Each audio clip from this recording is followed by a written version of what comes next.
Общината беше опеквана в първите минути на бедствието, че спираме движението.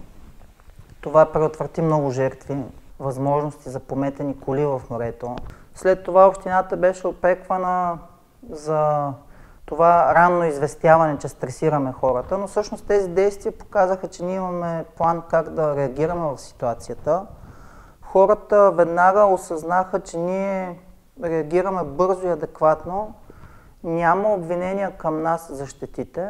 Напротив, от дарителската сметка, която са постъпили близо около 390 хиляди лева, мисля, че са точно, ние сме стопирали вече дарителската сметка, но всички средства от нея ще бъдат върнати към хората. Общината няма да ги използва за наша инфраструктура, ще ги насочим към пострадалите семейства, към бизнеса. Няма обвинение.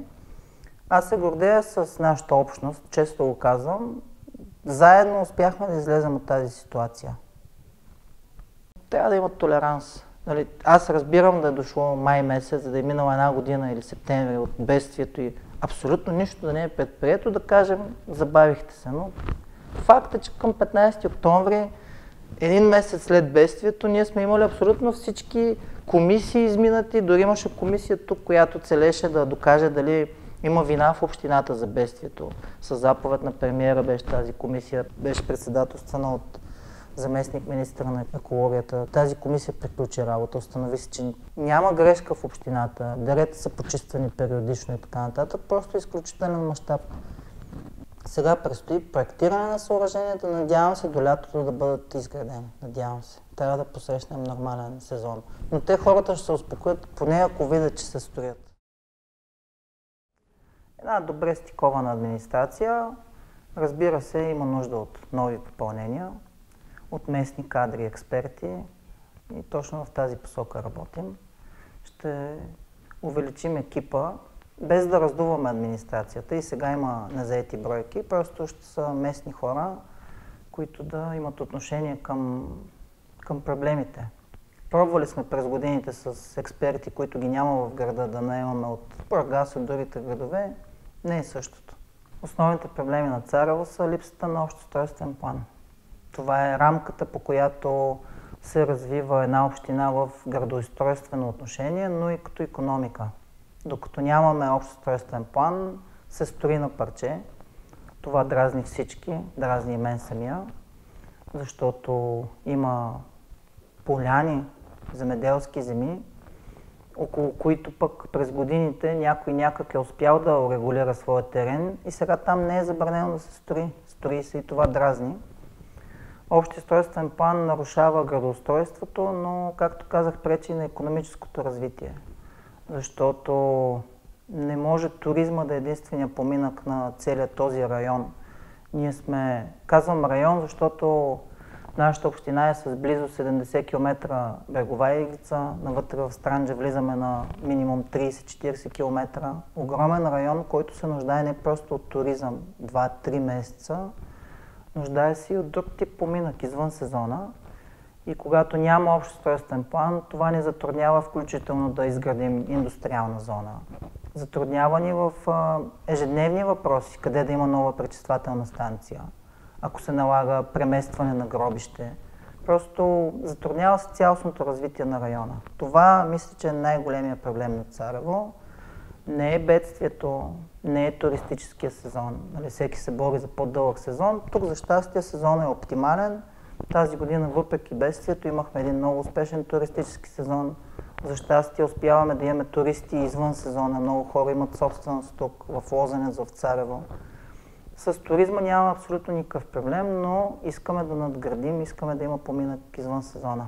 Трябва да започнем от там, че по силата на един специален закон за устройство на Черноморското крайбрежие, нашия общ устройствен план се пише от Министерството на регионалното развитие. Така да се каже, застоя не е плод на наши действия или бездействия. Това, което се прави от 2014 година, откакто се пише и на практика е спряно действието на стария план, една непрекъсната комуникация с държавните институции. Имало е възложен проект. Миналата година Министерството прекрати договора. Това, което правим в момента, миналата седмица бях на посещение в Министерството на регионалното развитие Има вече сключен договор. Този път нашия общ устройствен план ще се пише от, така да се каже, държавно дружество, Националния център по териториално устройство, който е под ръководството на Министерството. Те гарантират, че ще се опитаме да намерим баланс между човека и природата, така да се каже, и този път така в един по-ускорен порядък да се случи общия устройствен план. Защото въобще проблема не само с общия устройствен план, с всички защитени зони, с липсата на нормален път до Царево. Виждате пътя Бургас-Царево е в лошо състояние. Той застрашава туризма въобще по цялото Южно Черноморие. Това трябва да е една държавна политика. Държавата трябва да се заяви и да каже как вижда развитието на целия регион, не само на община Царево. Тук е община Приморско, община Созопол, Малко Търново, Средец, цяла Черноморска Странджа. Защото в момента сякаш се работи на парче. Ние тук си решаваме проблема с нашия общ устройствен план, други кметове се борят за пътя. Трябва да има ясна държавна визия за района, наистина да се постигне баланс. В предишен мандат е имало идея за филиал на Пирогов, така наречения Малък Пирогов. Разминаване във времето на строителство заради жалби, заради проверки от прокуратурата. Този проект е замразен и в момента не се осъществява, просто защото ако към онази дата е бил необходим ресурс от 8 милиона лева, в момента е необходимо около 14 милиона лева. Общината не разполага с такива средства, няма и финансов инструмент. Когато се е водил разговор за филиал за Пирогов, е имало договорен почти безлихвен кредит на стойност 8 милиона, с който да се построи и от наема, който плаща Пирогов, този кредит да се изплаща. Ако ме питате дали този проект е бил добър или лош, по-скоро считам, че е добър, защото ако общината взима кредит, аз подкрепям това да е точно за такива цели за здравеопазването. Само, че ние, нали, като политици сме призвани да работим с възможното. Затова, след като видяхме, че този проект отива към по-скоро големите мечти за следващ инвеститор, за следващо финансиране, в момента сме преминали към план Б, който също ще осигури добро здравеопазване за региона. В момента, в началото на града, в една сграда, която е била предназначена за автогара във времето, се извършва основен ремонт и ние създаваме общински медицински център, в който първо да преместим общо практикуващите лекари, лаборатория, рентген, управителя на медицинския център е хирург, има заявено желание от кардиолог, от невролог, от ендокринолог да открият кабинети тук. Така че общината в момента с един ресурс от около 2 милиона лева, който е напълно посилен, в рамките на следващия мандат, може би около една година ще ни е необходимо да го доизградим, така че да можем да си покрием всички спешни нужди. През годините тук се наложи мнението, че изграждаме ледена парзалка и така бяхме взети на подбив и подигравки. Истината е, че имаме проект за многофункционална спортна зала, в която да има игрище за волейбол, баскетбол, абсолютно спортове като дигане на тежести, бокс и така нататък, с възможност да се разполага ледена парзалка, ако има заявено участие. Водени са такива разговори с федерации от Русия. Към този момент личното ми мнение заради ситуацията с влошените международни отношения не трябва да се разчита и да се развива тази част от идеята с ледената парзалка. Но и тя не е основна. Имаме уверението, че в следващия държавен бюджет този проект ще бъде финансиран. 2 проекта на Царево бяха одобрени, този за спортната зала и още един за водопровод в село Варвара.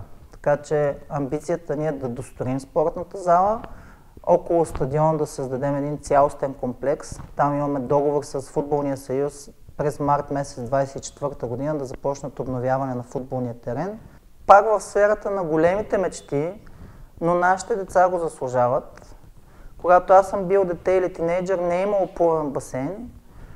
Всички ние бяхме пряко свързани с морето, обаче много свързани. Сега, може би, заради дигиталната среда, заради социалните мрежи, заради телефонните устройствата, децата са малко по-откъснати от това, което е до тях от морето и се нуждаем от плувен басейн. Според мен плувният басейн има място в проекта за спортна зала. В момента допроектираме, за да изпълним тази голяма мечта. Но ако трябва да съм реалист и да ги степенувам, първо ще завършим спортната зала и след това ще можем да мислим за басейн. Нямаме защитено пристанище. Включително бурята от преди 2 седмици ни нанесе още щети. Едната алея цялата е в камъни, а пък самото пристанище пропадна. Наистина беше изключителна буря преди 2 седмици. Вълнението беше такова, не е имало от 2012 година. Но нашето пристанище е с такъв изглед, че не е защитено. И при северен вятър, североизток, северозапад, на рибарите им се налага да си вадят лодките или да ги преместват в по-защитената част, защото влизат директно вълни. Там има един много амбициозен проект за изграждане на ново пристанище. За съжаление, в момента държавата няма такива финансови инструменти. Нито по плана за възстановяване и устойчивост, нито по програми за рибарство и аквакултури. Работим в посока основен ремонт на двете пристанища, така че да бъдат една идея по-защитени и да бъдат и по-модерни, да имат техническа инфраструктура, ток, вода, възможности за вадене на лодките. Така че това, което е в границите на реалното, ще го постигнем. Много е интересно, но хората, като стане април-май и в запитванията си за резервации, питат: тази година ще има ли концерт на Веселин Маринов? Това е много интересен феномен. Аз искам да променя читалищната дейност от това да се изчерпва с 3 фолклорни състава в нещо доста по-модерно и сериозно и културната програма да стане изцяло фестивална. Събития, които не са в рамките на деня, просто като концерт на изпълнител, да имаме една седмица джаз фестивал, една седмица фестивал на алтернативна музика, една седмица фестивал свързан с модерните тенденции, като здраве и здраве, например. Малко по-различен тип преживяване. Миналата седмица пък дойдоха едни хора за този прословутия град Коста дел Кроко, призрачния град, с някаква гениална идея на поляните да има фестивал музикален и да има 3D мапинг. Светлинно шоу, да. Тук там е много особено, защото той си има собственик, нали? Ние не можем много да се месим. Ние това, което правим, е да убедим собственика да разреши да се случи това нещо. Въобще има много такива идеи. Аз съм върл противник на фойерверките и смятам да заменим абсолютно всички фойерверки с светлинно шоу и 3D мапинг. По коледните фестивали винаги се е гърмяло фойерверки, сега ще прожектираме мапинг шоу върху сградата на общината. Няма дистанция, няма промяна в поведението от това, че аз съм станал кмет, например. Аз съм Марин от Царево и така си остава, нали? В приемния ден, действително, хората идват с очакване, че нещата ще се случат. Дори нещо е било забавено, те знаят, че ще стане. Днес дойде една жена, абсолютно сериозна и адекватна. Достави една папка, която аз имам уникалното задължение да представя в НАСА, минимум, за един проблем, който се наблюдава над Царево и над Странджа. Отворено е озоновото поле. И разработката се казва космическа защита над Царево и региона е там някъде. Така че днес имах и такъв човек.